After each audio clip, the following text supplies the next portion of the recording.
오늘은 성령의 검, 그죠? 성령의 검을 가져라 이렇게 말씀하고 있습니다. 하나님의 전신갑주를 지금 우리가 묵상하고 있죠. 그래서 하나님의 전신갑주 우리가 복습을 좀 했으면 좋겠습니다.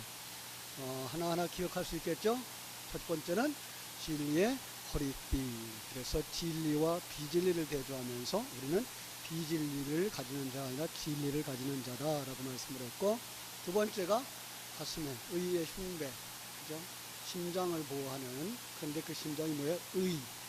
의와 불의의 싸움인데 그 속에서 정말 하나님의 자녀다운 순종의 사람, 피조물로서의 자기 자리매김, 이것이 바로 우리의 심장을 보호하는 데 있다 그랬습니다. 더 나아가서 평안의 복음의 신발. 복음은 평안이다.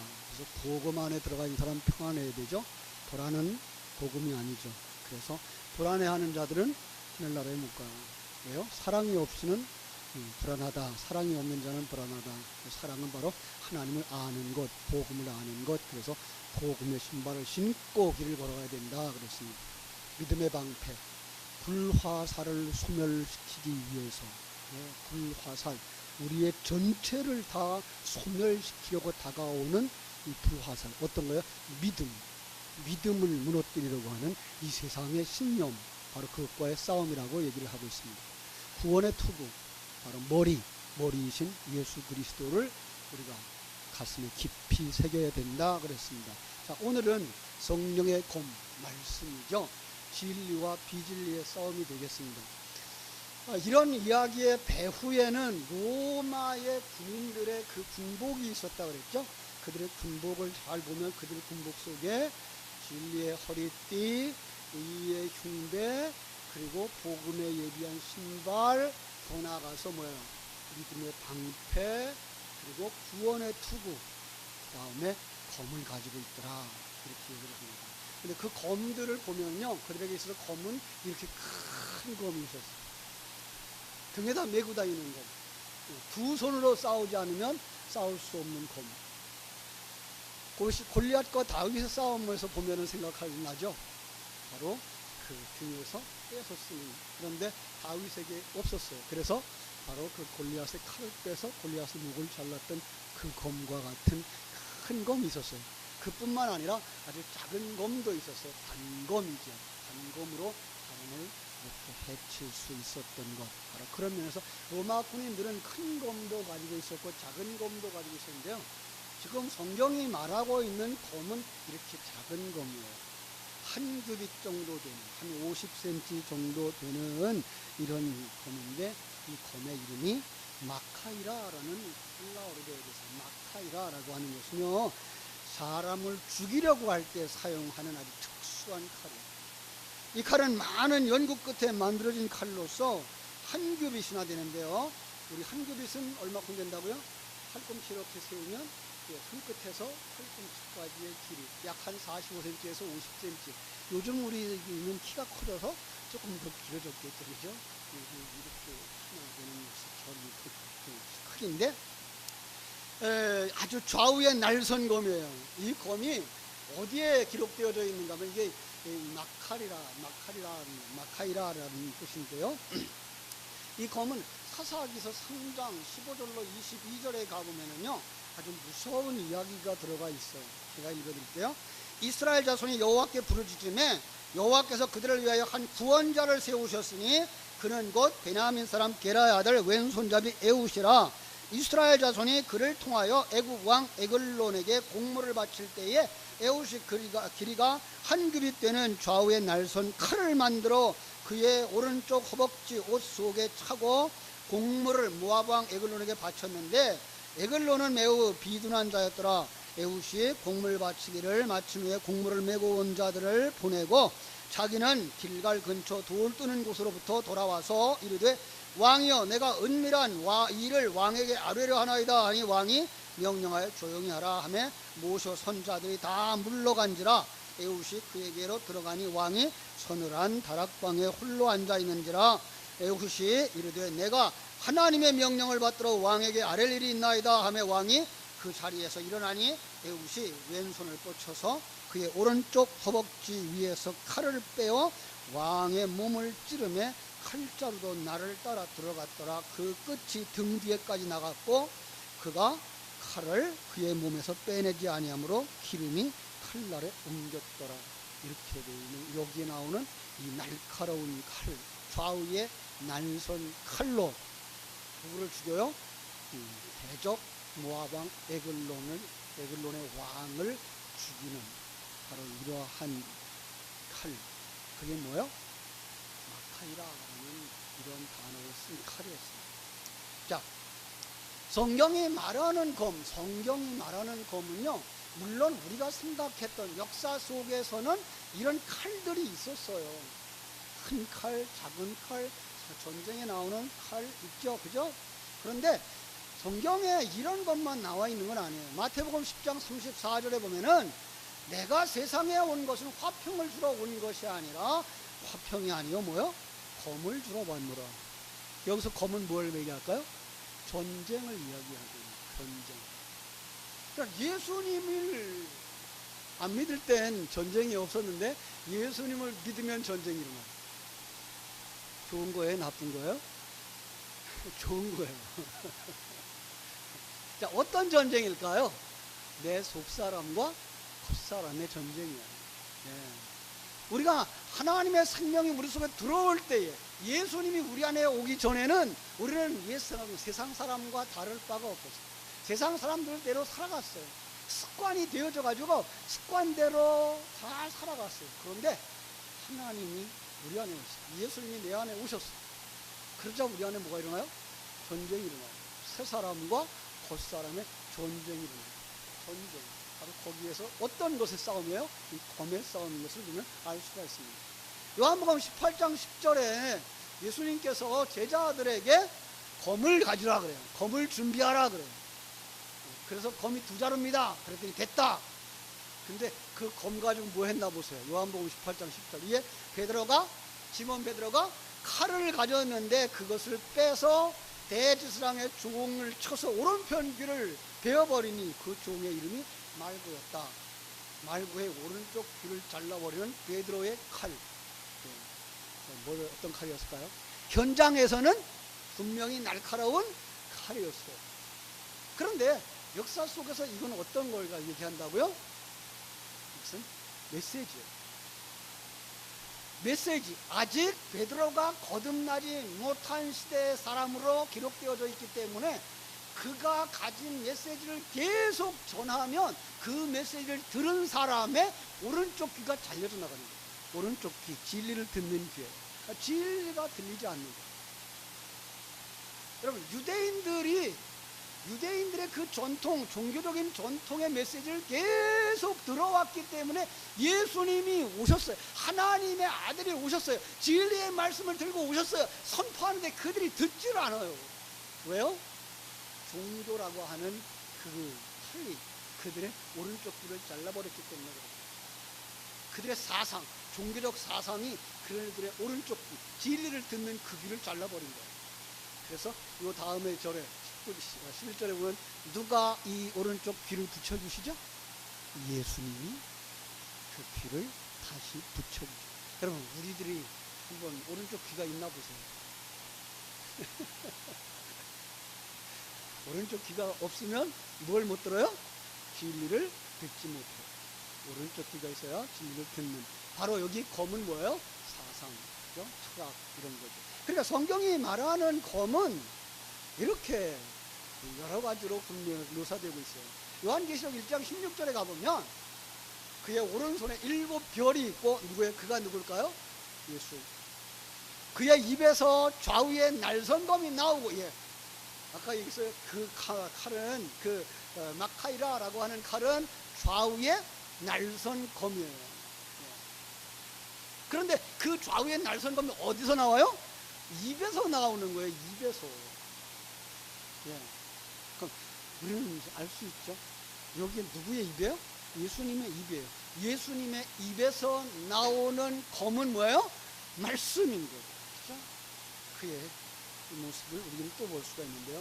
계시록 6장 4절에도 보면 이에 다른 붉은 말이 나오더라. 그 탄자가 허락을 받아 땅에서 화평을 제하여 버리고 서로 죽이게 하고 또 큰 칼을 받았더라. 이렇게 큰 칼. 많은 사람들이 이걸 가지고 뭐 전쟁을 일으키는 무기들이다. 그 마지막 시대에는 바로 이렇게 전쟁이 일어나서 이스라엘과 어떤 나라가 싸울 거다라고 얘기를 하고 있고요. 또 그게 또 이단들은 그걸 가지고서는 어떻게 그게가 칼이냐, 칼이라면 예수님의 입에서 칼이 나온다 그러는데 그거는 어떻게 설명할 거냐 이런 거 이제 따지고 있는데 우리는 이 둘이 다 모두가 뭔 줄 알 수 있어요?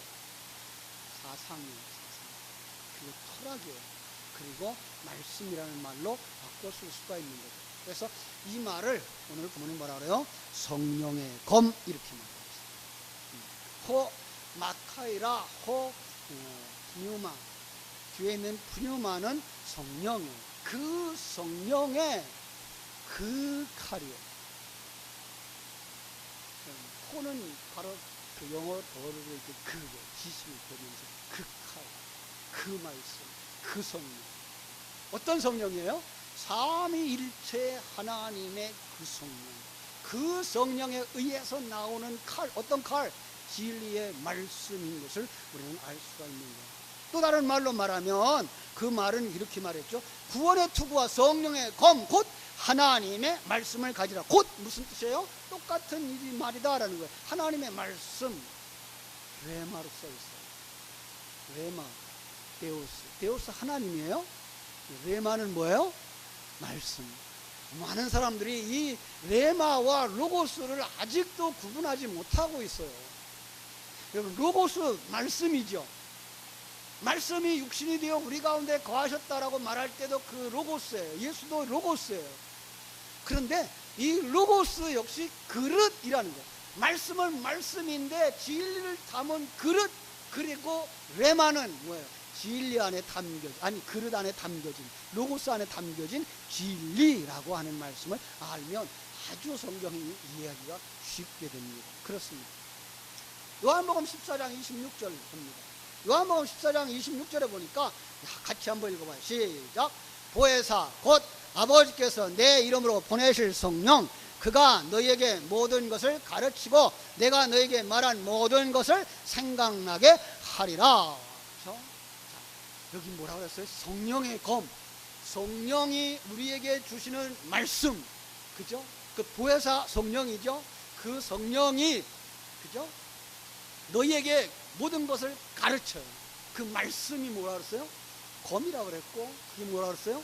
진리라고 그랬고. 그래서 그걸 가지고 너에게 가르쳐서 너에게 생각나게 하시네요. 그러니까 검을 가지고 있는 사람은 그 순간, 그 환경에 의해서 뭐가 되어져요? 생각나게 되는 거예요. 그 생각나는 걸로 말미암아 악한 마귀 권세를 이기는 거예요. 육신의 그 옛사람의 유혹을 이기는 거죠. 세상적인 사고를 이기는 거죠. 그리고 어디로 돌아가요? 하나님의 사고로 돌아가는 거예요. 그래서 우리는 이것을 성령의 가르침 이런 말로 바꿔 쓸 수 있는 거예요. 성령의 검, 그것은 바로 성령의 가르침이다 라고 우리가 알 수가 있는 것입니다. 그렇습니다. 이 성령의 검은 짧다 그랬죠? 한 교일밖에 안 돼요. 복잡하지 않아요.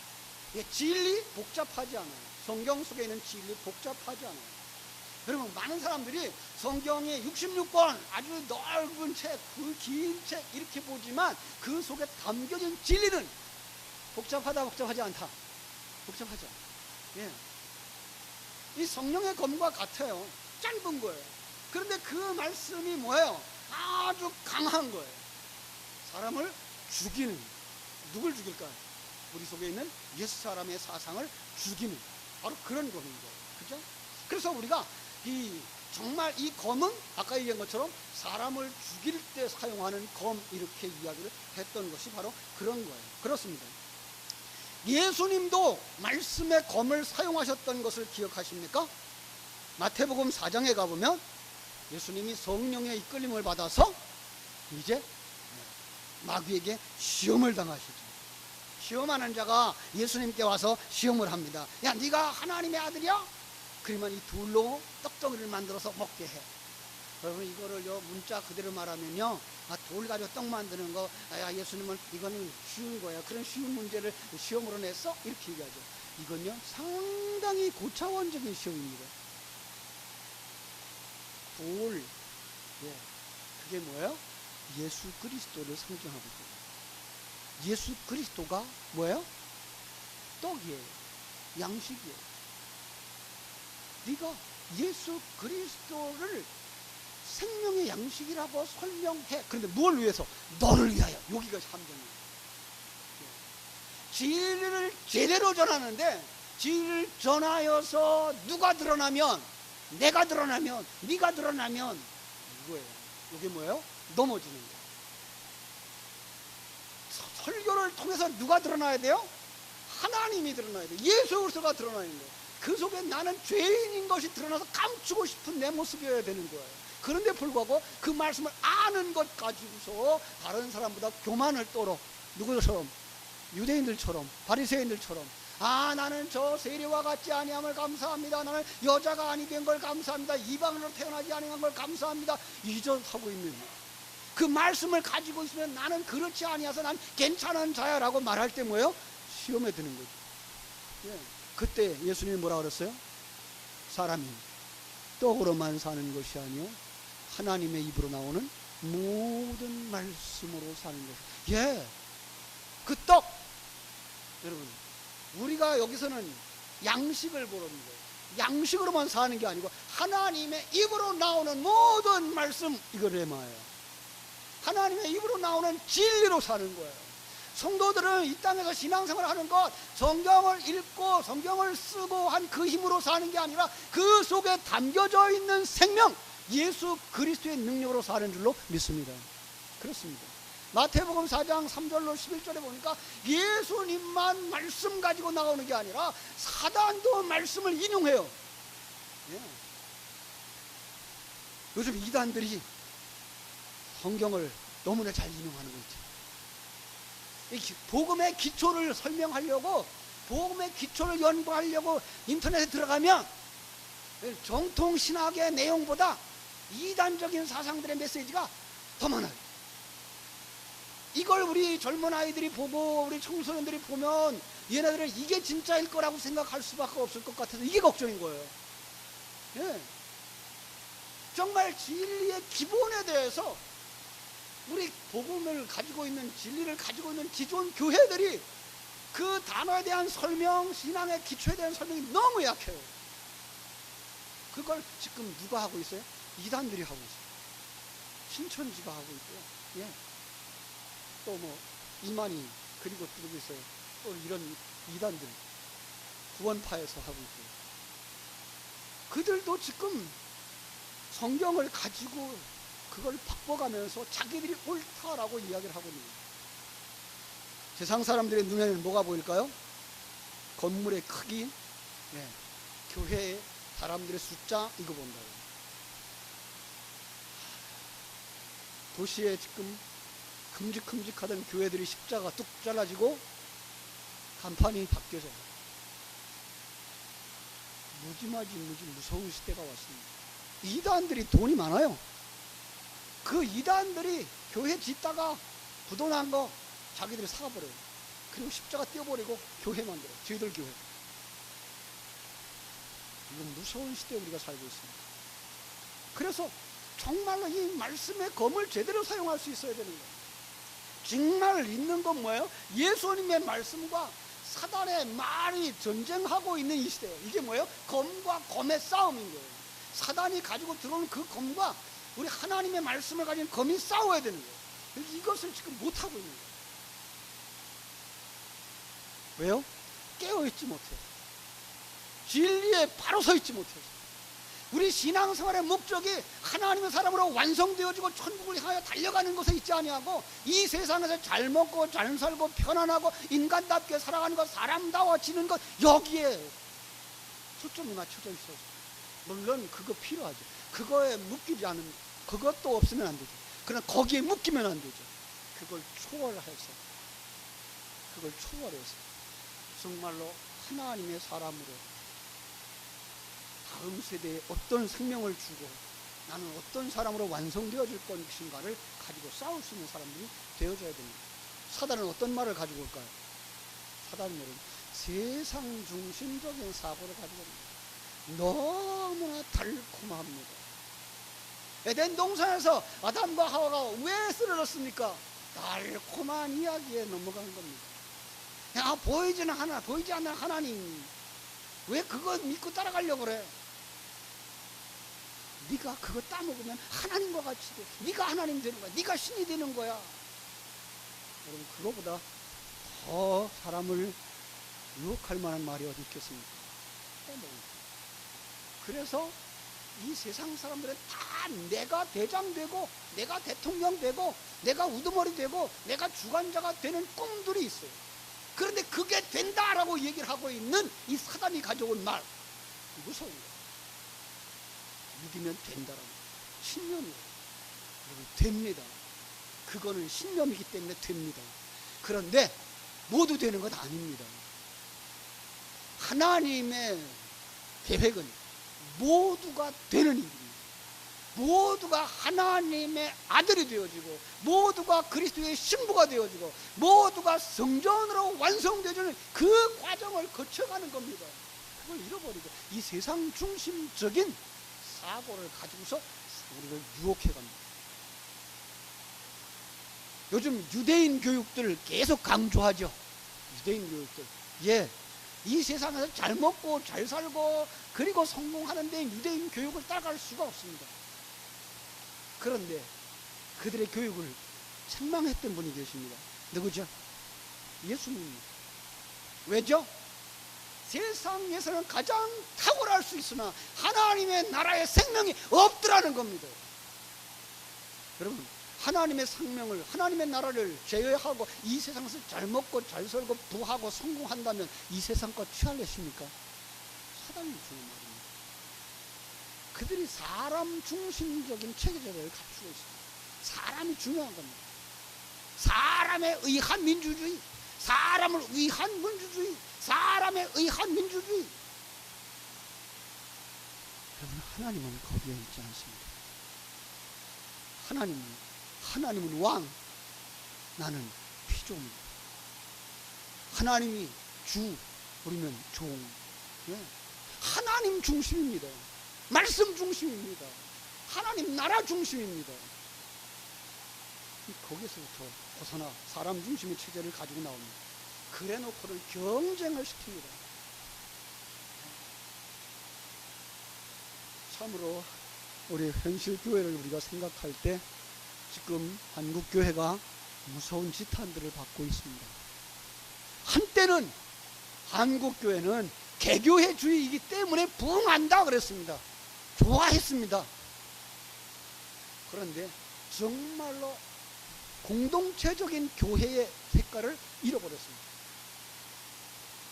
경쟁에 의하여서 크기는 했을지 모르지만, 사람의 숫자는 늘어났을지 모르지만 진리의 생명이 없어졌습니다. 그래서 지금 세상의 기업과 다를 바가 없습니다. 부익부 빈익빈이 되어져 없습니다. 큰 교회 중심에 교회들이 있는가 하면 작은 교회는 세워지면 견디지 못해서 무너지고, 세워지면 견디지 못해서 무너지는 이런 시대가 됐습니다. 경쟁 구조에 교회까지도 빠져 있습니다. 그런가 하면 상벌 체제입니다. 잘하면 상 준다는 겁니다. 예. 헌신하면 상 준다는 겁니다. 그래서 상 받으려고 헌금들 많이 했잖아요. 상 받으려고 봉사들 많이 했잖아요. 중요합니다. 물론 그 헌신 있어야 되고 그 봉사 있어야 됩니다. 그런데 그 헌신이 하나님 주신 생명, 하나님이 주신 은사, 하나님이 주신 기회에 최선을 다하는 삶으로서의 헌신과 봉사가 되어져야 되는데, 이걸 상이나 바라보고 남보다 더 앞장선 모습을 드러내기 위하여 자기 중심의 생각을 가진 이 구조로 가면 그건 진정한 신앙이 아니라 교만으로 갑니다. 난 잘났어로 갑니다. 난 해냈어로 갑니다. 여러분, 우리는 다 해내는 사람들입니다. 예수의 사람들은 다 해내는 사람들입니다. 다 승리하는 사람들입니다. 네. 여러분 모두가 다 주님 앞에 서는 날, 여러분 속에서 일하신 그 말씀에 의해서 여러분은 완성되어질 것이고, 여러분은 그 결과만큼 하나님의 사랑을 받게 될 것입니다. 내가 한 것이 아닌 하나님이 한 것이고, 내 능력이 아닌 하나님의 능력에 의한 것이고, 하나님이 영광을 받으시는 모습들로 드러날 수 있어야 됩니다. 거기에 상벌이 없습니다. 그냥 거기다 종교적인 색채만 가지고 들어왔습니다. 그래서 종교적 열심 불어넣고, 하나님을 모르게 만듭니다. 이게 사단이 가지고 들어온 겁니다. 여러분, 여기에 우리 속으면 안 됩니다. 여기에 빠지면 안 됩니다. 이거에 빠지면 사단의 그 칼에 찔린 겁니다. 사단의 그 칼에 찔려서 죽은 겁니다. 그래서 우리는 사단의 공격 무기를 알아야 되는데, 이제까지 하나님의 전신갑주를 우리가 생각해 볼 수 있어요. 하나님의 전신갑주, 첫 번째 뭐라 그랬어요? 진리의 허리띠. 그런데 사단이 가져온 건 뭐예요? 비진리, 세상의 철학. 그렇습니다. 그런데 세상 사람들이 이게 아주 익숙합니다. 너무 익숙해서 거기 쉽게 빠집니다. 불의, 우리는 의로운 자가 되어줘야 되는데, 사단은 불의한 세상에서 주관하고 살아갑니다. 이 세상에서 성공하고 세상적으로 살아가자고 얘기합니다. 여러분, 사단은 이걸 가지고 우리에게 다가와서 불안하게 만듭니다. 지금까지 얘기했던 경쟁 구조를 가지고 얘기하고, 성공의 개념 가지고 들어오고, 크고 작은 것 비교하게 만들어서 우리의 심령을 막 불안하게 만듭니다. 복음은 평안입니다. 예수 생명 가진 사람들은 평안입니다. 그런데 이 평안을 잃어버리게 만듭니다. 신념 가지고 들어옵니다.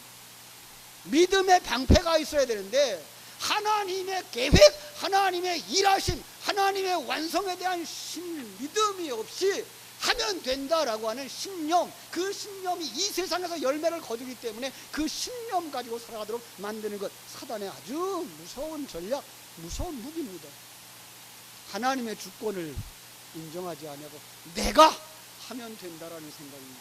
내가 해냈다는 생각입니다. 이게 뭐예요? 머리를 망가진 사람입니다. 머리이신 주님을 머리로 두지 아니한 겁니다. 구원의 투구를 잃어버린 사람입니다. 이제 건물 가지고 들어왔습니다. 세상에 사상 가지고 들어왔습니다. 철학 가지고 들어왔습니다. 인간의 도리 가지고 들어왔습니다. 여러분, 거기에서 빠져버리면 안 됩니다. 거기에서 헤어나지 못하면 안 됩니다. 그것을 넘어선 하나님의 것 가져야 됩니다. 우리가 가져야 할 것, 어떤 거예요? 성령의 검입니다. 다시 한번 보십시오. 자, 예수님의 입에서 나오는 날선 검, 성령의 검입니다. 이거 가지셔야 됩니다. 히브리서 4장 12절로 13절에서도 말씀했습니다. 하나님의 말씀은 살아있고 활력이 있어서 좌우의 날선 어떤 검보다도 예리해서 혼과 영과 및 관절과 골수를 찔러 쪼개기까지 하며, 또 마음의 생각과 뜻도 판단하나니 지으신 것이 하나도 그 앞에 나타나지 않음이 없고, 우리의 결산을 받으실 이의 눈앞에 만물이 벌거벗은 것 같이 드러나느니라. 말씀의 검에 의해서만 우리는 우리 스스로가 드러나는 겁니다. 자기가 죄인인 것과 불의했던 것과 그리고 신념에 빠져 있었던 것에서부터 나와서 하나님의 생명을 가진 자, 거듭난 자, 하나님을 머리로 섬기는 자, 그리고 하나님의 자녀로 가기 위해서 어떻게 해야 될까요? 말씀 가운데 거해야 됩니다. 우리 정말 말씀을 너무 모릅니다. 레마를 가지기 위해서 우리는 로고스부터 먼저 가지지 아니하면 안 됩니다. 말씀을 읽는 훈련해야 됩니다. 그럼 우리 한번 우리 집에서 우리 하루아침에 성경 한 장 안 읽으면 아침밥 안 먹게 할까요? 우리 자녀들에게 그렇게 한번 가르쳐 볼까요? 하루에 한 장 이상씩 읽자고. 옛날 어른들이 미련했던 것 같으죠. 그렇게 훈련된 사람들만 지금 말씀을 가지고 있습니다. 그렇게 미련하게 훈련된 사람들만 지금 그 말씀에 담겨진 진리를 이야기하면 알아듣습니다. 그런데 진리를 이야기하는데 성경에 그릇이 없어 진리를 아무리 얘기해도 그 담겨지지를 않습니다. 여러분, 성경 읽어야 됩니다. 우리 자녀들이 성경 읽어야 되고 우리 주일 학생들이 성경 읽어야 됩니다. 성경의 내용을 알아야 됩니다. 그래야 그걸 그릇으로 써먹을 수가 있습니다. 그리고 더 중요한 거, 그걸 그릇을 쓰기 위해서, 그 안에 진리를 담기 위해서 뭐 해야 됩니까? 성경을 암송해야 됩니다. 성경을 암송해야 됩니다. 그래서 우리 교회들 암송대회 좀 했으면 좋겠어요. 우리 교육부에서 기도하면서 준비해가지고 암송하는 일을 좀 했으면 좋겠어요. 그래서 정말 성경, 교회 성도들이 기도하는 일에 앞장서고 성경 읽는 일에 앞장서고 그리고 암송하는 일에 앞장서고, 그래서 모이면 성경 읽었던 얘기, 모이면 성경 암송했던 얘기, 그 성경을 통해서 은혜 받았던 얘기들이 나와야 거기가 이 교회지. 그런 것들은 하나도 없어요. 세상 이야기들만 가득 차고 연속극 이야기만 가득 차고 어디 갔더니 물건이 좋더라 시장 얘기만 가득 차면 거기는 시장통이지 교회가 아닙니다. 성경을 읽으십시다. 성경을 암송하십시다. 그리고 성경을 사모하는 사람들이 되어져야 됩니다. 정말 말씀에 갈급해야 됩니다. 기록할 수 있어야 되고요. 메시지 나눠서 기록해서 또 그것이 맞는가 점검할 수 있어야 되고요. 그리고 예배 시간, 성경 시간 말씀 듣기 위해서 앞자리로 나가야지. 왜 뒷자리부터 앉아요, 우리 교회는? 뒷자리가 시원해서 그래요? 에어컨을 이 앞으로 떼다 놓을까요, 그럼? 정말 우리 신앙생활 제대로 하십시다. 이왕 신앙생활 하는 거, 이왕 예배 드리는 거, 여러분 제대로 해야지. 이렇게 고생하고도 하나님 앞에 못 들어가는, 천국에 못 들어가는 사람 되면 여러분 얼마나 큰 손해입니까? 제가 또 무슨 체면이 서겠습니까? 여러분 정말 바른 신앙, 제대로 된 신앙, 영적 싸움에 승리할 만한 하나님의 전신갑주를 입고 가는 여러분들 되시기를 간절히 바랍니다. 그래서 로고스의 말씀을 가져야 됩니다. 로고스 필요합니다. 진리를 담은 그릇으로서의 로고스가 필요한 겁니다. 레마가 있습니다. 레마죠. 진리는 무엇이죠? 그 속에 영적 세계의 모든 소식이 레마에 담겨져 있습니다. 하나님을 아는 것이고요, 사람을 아는 것이고요, 예수를 아는 것이고요, 그 구원을 아는 것이며, 그 임마누엘 하신 하나님, 나를 재창조하고 있다는 그 얘기가 들어가 있는 게 이게 레마입니다. 그렇지 않습니다. 그런데 이게 생명이 되어져서 어떤 상황 속에서 세상의 철학과 세상의 이론과 싸울 때 이 생명이 있는 자만 싸웁니다. 이 생명이 없는 사람은 세상 이야기에 넘어가고 맙니다. 사랑하는 여러분, 정말 여러분의 칼을 좀 보십시오. 여러분 오른손에 들려있는 칼 얼마나입니까? 좌우에 날 섰나요? 아니요, 너무 오래 안 갈아서 다 녹슬어 있지는 않습니까? 오늘부터 그 칼을 숫돌에다가 잘 갈아서 날서서 좌우에 날선 검같이 되어져 가지고 악한 마귀의 화전을 소멸하는, 그리고 악한 마귀 권세에 그 검과 맞싸워 이기고 사단을 부숴버리는 믿음의 사람들, 성령의 검을 가진 하나님의 사람들이 되시기를 주님의 이름으로 축복합니다. 기도하겠습니다.